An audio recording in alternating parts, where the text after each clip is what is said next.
Assalamualaikum. Waalaikumsalam. Saya mau bertanya, apakah seorang orang yang tidak membaca Al-Quran, orang yang tidak bisa membaca Al-Quran sampai dia meninggal dunia, tetapi dia rajin beramal ibadah puasa dan sedekah dan ibadah lainnya, apakah dia akan masuk surga juga? Orang yang tidak bisa membaca Al-Quran tapi rajin ibadah, apakah dia akan masuk surga?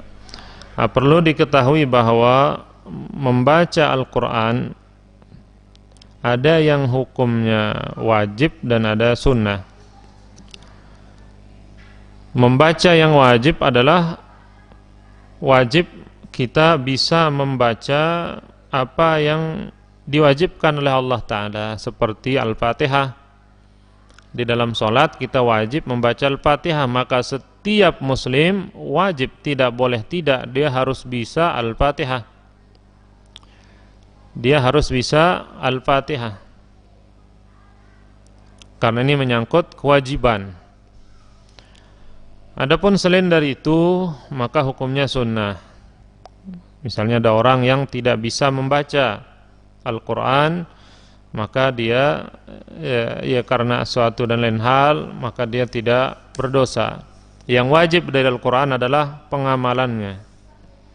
Meskipun mungkin dia tidak bisa membaca Al-Quran, tapi dia mengamalkan isi Al-Quran, maka sudah sampai maksud dari Al-Quran diturunkan, hudal linnas. Dia adalah petunjuk bagi manusia. Jadi jika seorang mengamalkan Al-Quran, mengamalkan isi Al-Quran, maka ya dia sudah menunaikan kewajibannya sebagai hamba Allah Subhanahu wa taala, meskipun dia tidak bisa membacanya. Hanya saja tetap saja orang yang tidak bisa membaca Al-Quran itu ya mendapatkan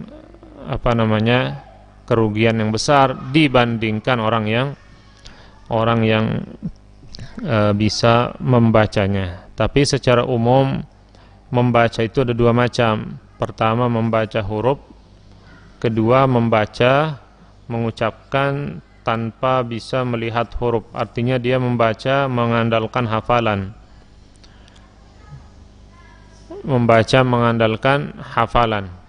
Tentunya dua-duanya ini kita dianjurkan, diperintahkan untuk mempelajarinya. Hanya saja kalau tidak bisa membaca tulisannya langsung, maka paling tidak kita bisa membaca lewat hafalan dengan banyak mendengar dan sebagainya. Ini yang banyak terjadi di kalangan sahabat Rasulullah SAW, karena Nabi SAW diutus di kaum yang buta huruf.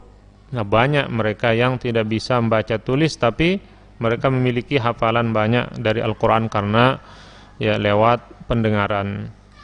Jadi kesimpulannya di sini, jika diamalkan isi dari Al-Quran itu sendiri lewat kajian misalnya dan sebagainya, maka itu yang terpenting. Itu yang terpenting, meskipun tetap kita anjurkan bagi seorang untuk bisa memiliki hafalan Al-Quran atau bisa membaca Al-Quran. Wallahu a'lam.